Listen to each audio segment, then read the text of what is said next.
Olá, boa tarde. Obrigado pelo convite. Pois é. Olha, se foi algo sem precedentes, eu imagino o tamanho do desafio das empresas, hein? Pois é, mas tem um tom aí de propaganda da OpenAI, então deixa eu explicar direitinho essa história. O que aconteceu foi o seguinte, a OpenAI usou um dos seus sistemas, né, o GPT 5.6 e mais um outro sistema, um outro modelo que eles devem lançar em breve, e aí eles estabeleceram um alvo, né? Então é como se você pedisse para a IA tentar fazer um ataque numa determinada plataforma. E aí a IA foi lá e conseguiu, ela encontrou vulnerabilidades nessa plataforma chamada Hugging Face e conseguiu fazer o ataque. Então, não é como se a IA ela tivesse tomado a decisão de fazer o ataque, que ela decidiu fazer alguma coisa contra o comando ou sem ninguém saber.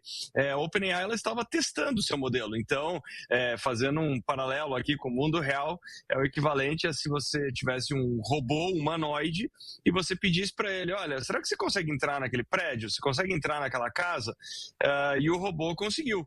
Agora, a Hugging Face já tinha demonstrado, já tinha vindo a público dizer que o ataque tinha acontecido. A OpenAI disse que era um teste, né? Então, quando eles falam que foi algo sem precedente, na verdade tem muito a ver com a sua rival, com a Anthropic, porque meses atrás a Anthropic tinha inclusive barrado o lançamento de um dos seus modelos avançados, que era o Mythos, justamente porque ele tinha uma capacidade incrível de encontrar vulnerabilidades. Então, aí a Anthropic decidiu liberar o modelo só para um grupo de empresas numa fase beta, né, justamente para entender esse comportamento e para o modelo não cair em mãos erradas, né, para que outras pessoas mal intencionadas pudessem usar esse tipo de agente de IA para causar ataques. Então, na verdade, o resumo da história. Foi a OpenAI que conduziu o teste. O teste foi bem sucedido do ponto de vista de validação. O modelo ele é capaz de fazer isso. Claro que é uma coisa perigosa, uma coisa que demonstra o avanço da inteligência artificial, mas não é como se ela tivesse criado consciência e se rebelado e feito algo. Então a OpenAI, preciso lembrar, ela está sendo muito questionada em relação ao seu faturamento, ela não está batendo os resultados que ela prometeu no passado, ela ganhou muita concorrência nos últimos meses, então tem um quê aí de exagero na forma como a própria empresa anunciou o ocorrido. Bom, explicada a situação, mas de uma forma geral, então, hoje, qualquer pessoa que coloque um prompt lá, ou seja, dê uma ordem para a inteligência artificial nesse sentido, pode acontecer um ataque a sistemas de determinadas empresas? Qual que é o risco? O risco é exatamente esse tipo de descrição que você fez.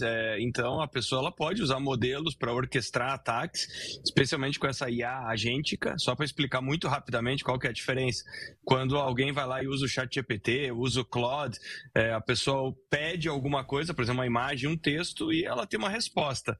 A IA agêntica ela consegue assumir tarefas, ela consegue fazer coisas muito mais complexas, né? Então, na prática, sim, alguém mal intencionado poderia usar um desses modelos e pedir para buscar uma vulnerabilidade numa determinada empresa, numa determinada plataforma, poderia coordenar vários desses agentes, inclusive para tentar fazer um ataque.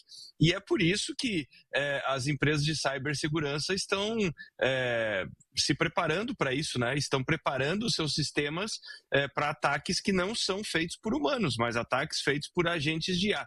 Então, quer dizer, é a velha história de sempre, né? De um lado, a tecnologia ela fica disponível para fazer coisas incríveis, mas também ela pode ser mal usada, né? E é por isso que todas essas empresas têm consciência, sim, desse tipo de possibilidade, desse tipo de avanço, e é por isso que nós temos essa eterna corrida, né, entre o avanço da tecnologia que permite um ataque e o avanço da tecnologia que permite bloquear esse tipo de coisa antes que o dano aconteça. Pois é, então a gente pode dizer que a IA também pode dar um upgrade com relação aos ataques. Aqui no Brasil, Arthur, como que as empresas têm investido na questão de segurança cibernética? Eu pergunto porque há um tempo atrás a gente conversou e você dizia, olha, precisa olhar com mais cuidado para isso.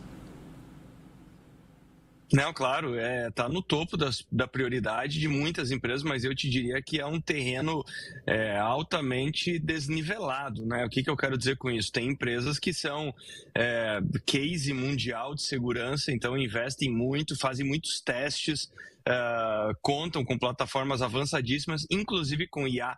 Então, a IA também ajuda muito na defesa, na identificação de comportamentos que não são normais.